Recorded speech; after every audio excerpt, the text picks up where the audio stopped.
না কাকা আমি ভাত খাবো, আমার তো ফ্যানের মার আহারি কষ্ট। তোফাজ্জলের বাবা গাছের ব্যবসা করত, ওই সময় নড়াইলে গেছিল গাছের ব্যবসার উদ্দেশ্যে।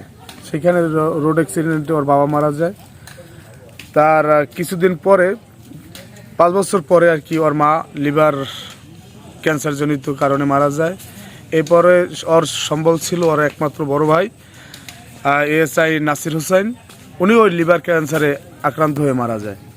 এবং তোফাজ্জল তো কী কারণে মারা গেছে আপনারা সবাই জানেন। তোফাজ্জলের প্রেম সংক্রান্ত 2013 থেকে শুরু, 2013-14 থেকে শুরু। এরপরে 2018 পর্যন্ত প্রেম চলছে, কথাবার্তা চলছে। এরপর ওই মেয়ে যখন ইন্টার কমপ্লিট করছে তখন তো তার বিয়ে দিয়ে দিয়েছে। তখন থেকেই ও আর কি মাথায় সমস্যা হয়েছে। এবং ওর এই কারণে প্রভাবশালী এক নেতার মেয়ের সাথে সম্পর্ক থাকার কারণে তার প্রভাবশালী নেতার ছেলে নেতৃত্বে ওরে 10-15 জন লোক মিলে অনেক মারা মারছে। এবং আমরা যতটুকু শুনছি ওর গায়ে নাকি পয়জন ইনজেকশন করা হয়েছে।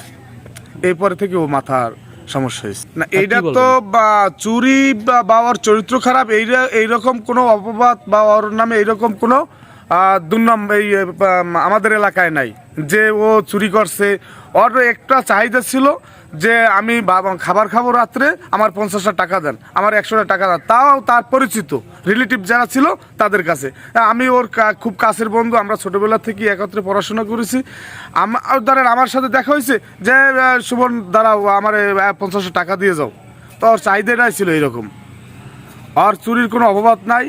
আর মুক্তিপণটা বিষয়টা হলে তাদের হয়তো তারা ওই চুরির অপবাদ দিয়ে তারা কিছু টাকা পয়সা ইনকাম করার জন্য এই অপবাদটা দেওয়া হয়েছে। আমাদের মূলত ছেলের সঙ্গে খুব ভালো ছিল, আমার সাথে আচরণ ব্যবহার খুব ভালো ছিল আমাদের সাথে। এই ব্যবহারটা তাদের কোনো আচরণগুলো আমি দেখি না। আমার দীর্ঘ বিশ্বাস আমি দেই না কোনো সময়ও। আমার বাড়ি আসছে, কাকা ভাত হয়েছে, হ্যাঁ আমার ভাত হয়েছে, তুমি খাইয়ে নাই না কাকা আমি ভাত খাবো, আমার তো ফ্যানের মার আহারি কষ্ট বই ফাটে, ওই মেনটেন অবস্থায় চাই। কাকা আমার একটু মার দেন, ফ্যান দেন, ফ্যান না মন তুই গোসল করে ভাত খাবি না গিয়া। না কাকা আমি গেলাম, আমার ছোটো বাচ্চা একটা মেয়েটা হচ্ছে না, কাপা তোর টাকা দেবো, কল না ভাই আমার টাকা লাগবে না, টাকা এই হাসতে মোবাইল নেবে, কিছু নেবে না। মানে এতটুকু ছেড়ে আপন ছিল আমার উপরে, এতটুকু ভালো ব্যবস্থা আমার সাথে ছিল। এরপর আমার বোনের কাছে ও কাকি রাঁধছি, মুরগি রাঁধছি, আমার বাচ্চাটা তো গোসল দিয়ে হে বাবা যে কোথায় গেলে শেষবার মতন আর আমাদের সাথে দেখার হয় নাই, এই শেষ বিদায় নিয়ে গেছে। আরে বাবা অত কষ্ট মাই ওর দেহার মতন আমার সহ্য করে না, তাদের মতন না।